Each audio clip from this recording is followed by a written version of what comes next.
Toc toc, pasteur. Mon pasteur, mon mari m'a trompé avec ma soeur. Dois-je pardonner? Comment puis-je pardonner? Je ne veux plus voir ma soeur. Plus du tout. Alors, donc c'est le cas d'une sœur qui a, je dirais, surpris son mari en adultère, la trompant avec sa sœur. Hein. Si on veut faire le détail de la question, la sœur se trouvait à la maison, donc tu as ta petite sœur que tu gardes à la maison, bref. Et puis, malheureusement, le mari se dit, bref, en tout cas, il tombe dans l'adultère avec cette sœur-là que la dame qui joue, qui est une actrice en fait, qui joue un rôle. Donc, elle tombe dans l'adultère, son mari tombe dans l'adultère avec sa propre sœur et les faits sont avérés. Alors, pour notre sœur, ça a été très difficile. Bien sûr, la petite sœur a quitté la maison. Elle-même, elle a voulu quitter la maison. Ça a été très pénible, très, très, très difficile. Elle ne savait plus comment regarder son mari. Elle ne savait plus non plus comment traiter avec sa sœur. Généralement, c'est une famille qui est très, très soudée. Bref, c'est une question, mais c'est un fait qui est souvent fréquent. Et on se demande comment faire, surtout lorsqu'on est chrétien. Alors, la question de la sœur, on a des problèmes techniques, on peut aller jusqu'au bout. Elle veut pardonner. Elle dit, d'abord, est-ce qu'il faut pardonner? Est-ce qu'elle peut encore parler avec sa sœur? Est-ce qu'elle peut encore traiter avec son mari? Qu'est-ce qu'elle doit faire? Très belle question. Alléluia. Je prie que Dieu, au travers de cela, puisse vous aider à réaliser la puissance du pardon, la puissance, et que Dieu vous guérisse. Et que Dieu te guérisse, que Dieu te guérisse. Père Céleste, je prie afin que ton Esprit Saint vienne répondre à tous ceux qui sont confrontés à des problèmes plus ou moins similaires et qui ont besoin d'entendre ta voix, Seigneur Dieu, au travers de ce Toc Toc Pasteur. Parle à nos cœurs, parle-nous. Révèle-toi, Seigneur Dieu, donne gloire à ton Saint-Nom. À toi la louange, la gloire au siècle des siècles, au nom de Jésus. Amen. Alléluia. Donne un bon Amen. Ok. Alors, avant de parler de ce que tu dois faire, hein, ma soeur, avant de parler de ce que tu dois faire, comprenons d'abord un principe qui est général, qui est très important. Deux principes généraux. Le premier, c'est que il y a ce qu'on appelle la blessure, ou qu'on appelle l'offense. Lorsque quelqu'un a fait quelque chose qui vous a vraiment atteint, qui vous a vraiment blessé, cela va créer en vous donc une brisure, une cassure dans le cœur, dans les pensées. Et cette brisure-là est une blessure qui, si elle n'est pas traitée, va envenimer votre vie, va détruire votre vie, pas seulement votre relation avec votre conjoint, va détruire votre relation avec les autres, va casser totalement votre capacité de croire et d'avoir la foi, va réduire votre foi à néant. Et progressivement, si cette douleur-là persiste, qu'elle n'est pas traitée, elle n'est pas soignée, elle va polluer votre âme, votre sang, parce que ça devient ce qu'on appelle un cœur triste, un cœur abattu. Ça va polluer votre sang, ça va polluer ton sang, ça va polluer ton esprit. L'élément du pardon, la deuxième chose que tu dois savoir, c'est que l'élément du pardon que Dieu nous demande d'avoir n'est pas pour exempter les personnes de leurs responsabilités ou de leurs fautes. Le pardon est un instrument que Dieu nous donne pour nous guérir nous-mêmes d'abord. Le pardon est quelque chose que tu utilises pour te guérir toi-même d'abord. Sinon, tu seras esclave d'émotions et de sentiments qui vont réduire, qui vont détruire ta vie, t'envoyer des maladies, des malaises, détruire ton foyer, détruire ta relation même avec tes enfants et qui peuvent même polluer ton sang. La Bible dit dans le livre de Proverbes, chapitre 17, verset 22, la joie est un bon remède. La joie est un bon remède. Dans la version du semeur, il va dire que la joie, un cœur joyeux est un bon remède, mais un esprit déprimé mine la santé. Un esprit déprimé mine la santé dans la version du semeur. Dans la version du second, un esprit abattu ronge les os. Un esprit abattu ronge les os. Alors, le propre de la blessure intérieure que tu as ressentie, c'est de te ronger, c'est de te détruire. Alors, la question est de savoir, dois-je pardonner? Oui, ma soeur, tu dois pardonner. Tu dois pardonner. Pas parce que ça va innocenter ton mari, ça va innocenter ta soeur, mais parce que tu es en train, ils t'ont blessé, non seulement ils t'auront blessé, mais ils vont maintenant détruire ta vie. Ils vont maintenant détruire ta vie. Il faut que tu comprennes que, quel que soit ce qu'un homme a vécu, il peut s'en sortir. Quand tu regardes quelqu'un comme Joseph, il a subi une tentative de meurtre de la part de ses frères. Il y a des actes qu'on pose qui sont blessants, qui nous détruisent l'âme. Mais cet homme de Dieu a pu s'en sortir. Et tu dois t'en sortir. Jésus te dit une chose, il n'existe aucune tentation, il n'existe aucune flèche que l'ennemi ne va te lancer qui soit au-dessus de la force qu'il te donne. Et Dieu a déposé en toi, et je le sais, la capacité de sortir victorieuse. Et toi qui m'écoutes, de sortir victorieux de cette situation. Déjà, les gens ont pollué ta vie par l'offense qu'ils t'ont commise. L'offense qu'ils ont faite contre toi, ne les laisse pas détruire ton futur. Ne les laisse pas miner ta santé. Ne les laisse pas réduire ta vie à néant. Tu dois sortir de cette situation. Tu dois guérir de cette situation. Ton cœur doit être guéri. Tu comprends? L'élément du pardon vient après. Tu dois d'abord chercher ce qu'on appelle la guérison du cœur. La guérison de ton cœur. Le deuxième aspect du ministère de Jésus, lorsque Jésus nous donne sa feuille de route. Jésus donne sa feuille de route en Luc chapitre 4, verset 18. Jésus nous dit, l'Esprit du Seigneur est sur moi. Il m'a oint pour annoncer une bonne nouvelle aux pauvres. Alléluia. Alors, quand Jésus dit ici les pauvres, il ne s'agit pas seulement de ceux qui manquent de moyens financiers. Non, il parle de ceux qui sentent leur misère. Misère émotionnelle, misère spirituelle, misère aussi matérielle. Quand quelqu'un pense qu'il a suffisamment, il a suffisamment de connaissances, qu'il sait tout, qu'il comprend tout, l'évangile ne lui est pas destiné. Lorsqu'on est dans la misère émotionnelle, la bonne nouvelle peut entrer. Lorsqu'on est dans la misère financière, matérielle, la bonne nouvelle peut entrer. Lorsqu'on est dans la pauvreté de l'esprit, la bonne nouvelle peut entrer. Là où tu m'écoutes, tu as vécu une situation de misère, tu as vécu une situation méchante, tu as vécu une situation difficile et tu as subi un coup violent. Jésus dit, je viens t'annoncer une bonne nouvelle. C'est-à-dire, la Bible dit qu'une bonne parole guérit les cœurs. Alléluia. Il y a une bonne nouvelle. Cette situation qui t'a détruite, cette situation qui t'a fait mal, cette situation qui t'a ruiné, va devenir un tremplin pour ton futur. Je déclare dans le nom de Jésus, vous tous et vous toutes qui avez subi des situations similaires, je déclare dans le nom de Jésus que cette situation ne sera pas ton cimetière, que cette situation ne sera pas ta fin de vie.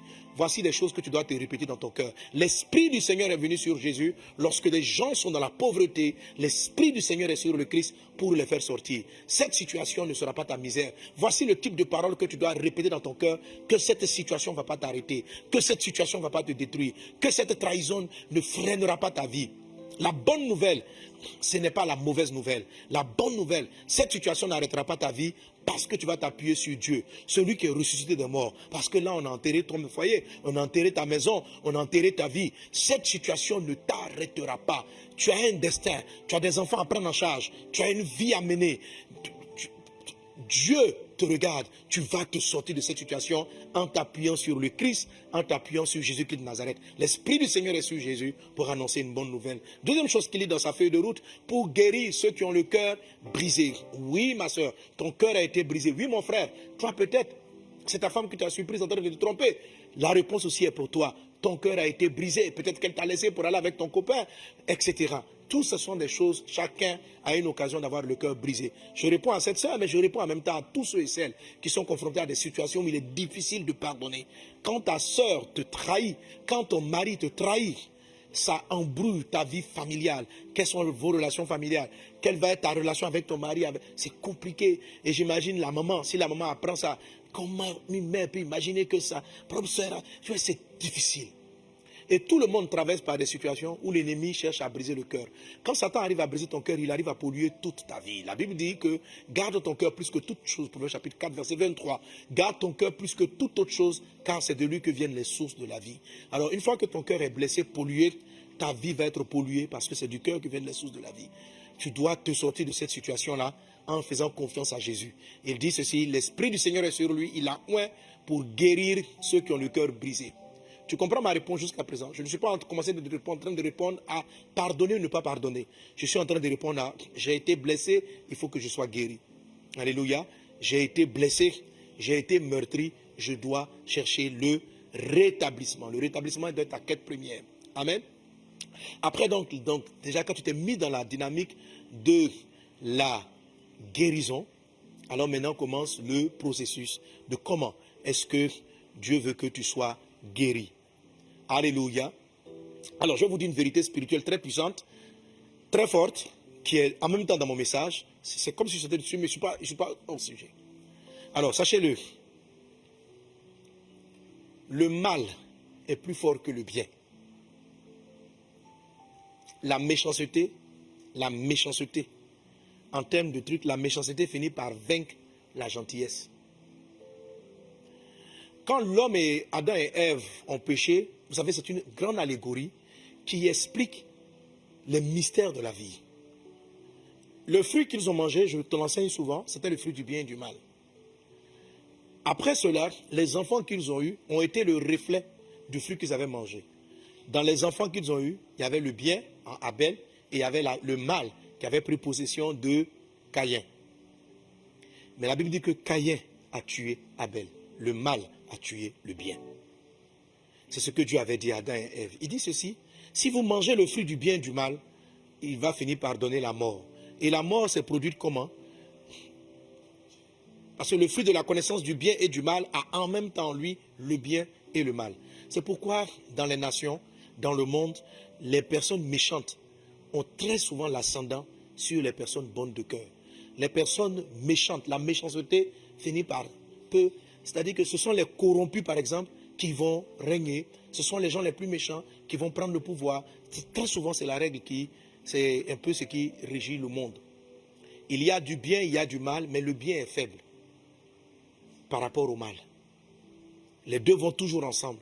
Il y aura toujours des gens qui vont avoir la bonne attitude et d'autres personnes qui auront la mauvaise attitude. Même dans chaque personne, il y a cette dualité. Ok? Le message de Jésus, ce n'est pas de donner la victoire au mal. Parce que Dieu a déjà dit que le bien et le mal vont entraîner la mort. Il y a quelque chose de glorieux qui peut arriver après ce que tu as connu. Il y a le troisième élément qu'on appelle la vie. La vie est plus forte que la mort. La vie est plus forte que le bien. La vie de Dieu. Tu dois vivre, ma soeur. C'est ça qui est le plus important. Tu dois vivre. Tu ne dois pas mourir. Le bien que tu as fait à ta soeur en la recevant ne doit pas s'éteindre. Pour qu'il vive, il faut que tu aies un autre paramètre qu'on appelle la vie. Et la vie veut dire que la vie vient de la résurrection.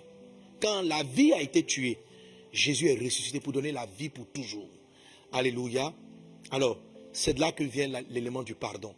Quand Jésus est trahi et amené à la croix, il va dire, Père, pardonne-leur parce qu'ils ne savent pas ce qu'ils font.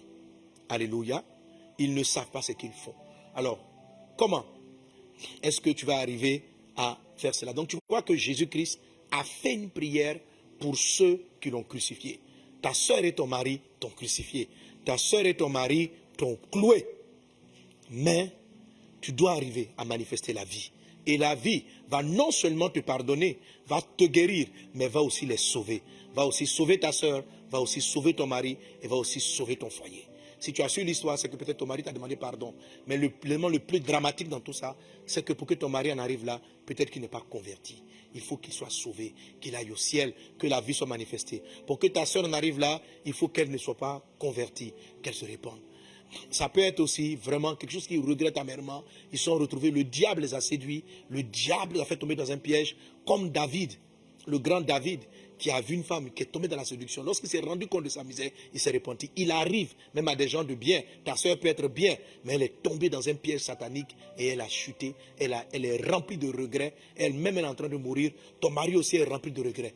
Ressuscite, ma fille. Ressuscite en Christ et tu peux faire illuminer la vie. De sorte que cet homme-là, plus jamais cela ne lui arrive. Et que ta fille, ta soeur elle-même, peut-être qu'elle est en train de se tuer, elle est en train de se morfondre, de t'avoir fait ce mal, qu'elle puisse s'en sortir. Si elle n'est pas convertie et qu'elle prend cette habitude-là, la vie qui va jaillir de toi pourra aussi la sauver. Amen. Cherche la vie et ne te tue pas et ne tue pas ta famille avec la mort. Ok? Donc, comment est-ce qu'on y arrive? Jacques chapitre 5, verset 16. Amen. Comment est-ce qu'on y arrive? Tu as vu qu'à la croix crucifiée, Jésus a crié, Père, pardonne-leur parce qu'ils ne savent pas ce qu'ils font. Ok? C'est vraiment important. Jacques 5,16 dit ceci, confessez donc vos péchés les uns aux autres et priez les uns pour les autres, afin que vous soyez guéris. Donc, il y a deux choses. Dimanche, j'en ai parlé, mais j'ai parlé seulement d'un point. L'autre, je vais en parler après. Il dit, confessez donc vos péchés les uns aux autres, et priez les uns pour les autres. Les deux éléments doivent être ensemble. Ce que tu as fait en venant me voir et en posant la question du toc-toc, c'est la confession. C'est de dire, pasteur, j'ai mal. Tout commence par là. J'ai mal. Jésus, dans la douleur de la croix, a dit à Dieu, c'est difficile. Avant même d'aborder la croix, c'est difficile. Qu'est-ce qui était difficile? D'être trahi par Judas. Qu'est-ce qui était difficile? D'être abandonné par les 11 autres. Qu'est-ce qui était difficile? D'être choisi à la place de préférer un bandit à la place d'un homme qui a fait totalement le bien. Ça, c'est difficile. C'est difficile. Et Jésus a ouvert la bouche, il a confessé. Cette coupe est dure, est-ce que je peux l'éviter? Mais non pas ma volonté, mais ta volonté. Confesser, c'est la partie où vous dites, comme un patient va voir un médecin, et puis il dit, docteur, j'ai mal ici. Tant que tu n'ouvres pas la douleur, Dieu n'est pas l'auteur des blessures. Dieu ne tente personne. C'est le mal qui est rentré dans le monde qui est l'auteur des blessures. C'est l'ennemi qui est l'auteur des blessures. C'est lui qui est derrière l'adultère. C'est lui qui est derrière la trahison. Ce n'est pas Dieu. Ce n'est jamais la volonté de Dieu. Mais Dieu a un moyen de te guérir. Ça n'a pas été, ça n'a jamais, ça ne sera jamais la volonté de Dieu que quelqu'un fasse le mal, que quelqu'un te trahisse. La Bible dit, Jésus a dit, il est impossible qu'il n'arrive de scandale. Les scandales vont arriver. Et ce genre de situation, ça va arriver. Soyez prêts. Tant qu'on n'est pas au ciel, il y a des genres de situations similaires qui arriveront. Par contre, de la situation dangereuse, Dieu peut sortir la vie. Dieu peut sortir la vie. Et laisse-le sortir la vie. Confesse là où est le mal. Dis à Dieu que tu as mal. Ce que tu as fait, ma fille, c'est une bonne chose. La confession. Avouer ce qu'il en est. Ok? C'est ce qu'il faut faire. Deuxième chose, Jésus dit, prier, c'est la partie la plus difficile. La partie la moins facile, la partie la plus facile, c'est la confession. La partie la plus difficile, c'est la prière. Il dit, priez les uns pour les autres. Si tu veux guérir, pour guérir, c'est là la croix. Tu vas te faire une violence de commencer à prier pour ta soeur et de prier pour ton mari. Il ne faut pas laisser dans ton cœur la douleur. Tu te mets à genoux, tu dis, papa, je prie pour cet homme. Sauve-le, bénis mon mari, bénis ma soeur. Et quand tu vas obéir à Dieu, j'ai écouté un témoignage, une soeur m'a envoyé un témoignage ce temps-ci d'une de ses collègues. Elle travaillait dans une entreprise et une de ses collègues lui faisait de la misère. C'était sa responsable, une de ses responsables. Elle était méchante avec elle, lui faisait vraiment toutes sortes de choses parce qu'elle voulait qu'elle parte. Et elle est tombée sur le message, j'ai dit, faites du bien à vos ennemis, faites du bien à ceux qui vous combattent. C'est ce que Dieu dit. Et elle dit, elle s'est levée, elle a prié, elle dit, papa, le message est juste, mais je n'y arrive pas. On n'y arrive pas parce qu'elle avait été blessée. Et lorsqu'elle a commencé à le faire, elle dit, va obéir. Elle a dit, je pardonne. Mais quand elle devait arriver à la prière pour sa collègue, la prière ne sortait pas, c'était difficile. Et à un moment donné, ça a pu sortir de sa bouche. Je pardonne à ma collègue, je pardonne à ma soeur, je pardonne à mon frère, je pardonne. Fais cette prière, ma fille, pour ta soeur. Fais cette prière pour ton mari. Prie pour lui. Et quand elle a fait ça, elle dit, pasteur, quelque chose est rentré dans mon cœur. Et elle a entendu la voix de Dieu qui lui a dit, je crois que c'était bientôt l'anniversaire de sa patronne. La voix lui a dit, il faut lui faire un cadeau. Il faut lui faire un cadeau. Et elle dit, c'était encore difficile. Elle est partie chercher un joli paquet. Et elle est partie apporter à la dame. La dame a été surprise parce qu'elle savait tout ce qu'elle lui faisait. Et quand la dame a pris, elle dit, ah, c'est de la part des employés de la boîte. Et puis la soeur lui répond, non, madame, c'est mon cadeau à moi. La dame était choquée parce qu'elle s'attendait à ce que, bon, en tant qu'une responsable, peut-être que les autres employés avaient voulu lui faire un cadeau. Mais non, c'était... Elle dit, c'est toi-même. Et la dame a pris le cadeau. Ça l'a touché. La vie va venir maintenant. Ça l'a touché. Et elle dit juste après, la dame l'a appelé. Elle lui a dit merci. Elle dit aujourd'hui, leur love, tu n'as pas aidé. Et que maintenant, elle va chez sa patronne là-bas. La patronne l'appelle, ma fille, c'est ma fille. Elle défend son dossier. Elles sont devenues unies. Jusqu'à elle lui dit maintenant, sa patronne n'est pas chrétienne. Elle n'était pas chrétienne. Elle faisait notre religion. Mais elle dit, mais je t'accompagne dans ton église. Hein, si tu as quelque chose. Et elles sont devenues liées. L'arme du pardon Et non seulement la sœur a été guérie, mais elle a sauvé cette dame qui lui faisait des misères. Appliquons les âmes de Jésus et tu vas sauver ton foyer. Qu'est-ce que cela va devenir? Tu auras un mari totalement changé, tu auras une sœur totalement changée, qui vont prendre cela comme un angle de leur vie pour aller de l'avant. Et tu vas voir chose extraordinaire. Tu ne vas plus rien ressentir dans ton cœur. Tu auras été guéri et la notion du pardon sera plus facile. Ce qui rend difficile le pardon, ce n'est pas la prononciation du pardon, c'est la blessure qui est dans le cœur. C'était ça ma réponse pour toi. J'ai pris un peu de temps, car je sais que plusieurs souffrent d'injustice, plusieurs souffrent de méchanceté, qui ont brisé leur cœur, et ils ont des difficultés à pardonner. Dans le pardon, la partie la plus compliquée, c'est la blessure. Parce que même quand on dit « je te pardonne » et que la blessure persiste, on revoit la personne, on est encore aigri, on est encore blessé, on est encore meurtri, parce que c'est comme si la plaie est ravivée. C'est elle-là que j'ai traitée. Oui, ma soeur, pour répondre à ta question, oui, il faut que tu pardonnes à ton mari, il faut que tu pardonnes à ta soeur. Mais avant ça, il faut que tu sois guéri. Parce que tu as été offensé, tu as été blessé, et Dieu veut te guérir. Que la faveur de Dieu soit avec toi. Sois béni au nom de Jésus. Et je prie pour tous ceux qui sont blessés. Si vous êtes blessé quelque part, mettez votre main sur le cœur là où vous êtes et croyez dans le Saint-Esprit consolateur qui vient maintenant vers vous pour vous apporter la santé divine, pour vous apporter la guérison, pour restaurer vos âmes, pour restaurer ton cœur. Qu'il en soit ainsi dans le nom de Jésus de Nazareth. Ne laisse pas les blessures de la vie te tuer. Ne laisse pas le mal dominer ton bien. Ne laisse pas le mal écraser ton bien. Le mal finit par vaincre le bien, mais rentre dans la notion de la vie. La vie, c'est la résurrection. La vie triomphe du mal. La vie est au-dessus du bien. Que la grâce et la paix du Seigneur soient avec chacun d'entre vous. Soyez bénis au nom puissant de Jésus. Amen. Dieu est avec toi. Il est celui qui dit et celui qui accomplit.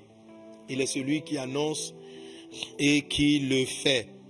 Alléluia. Merci Seigneur.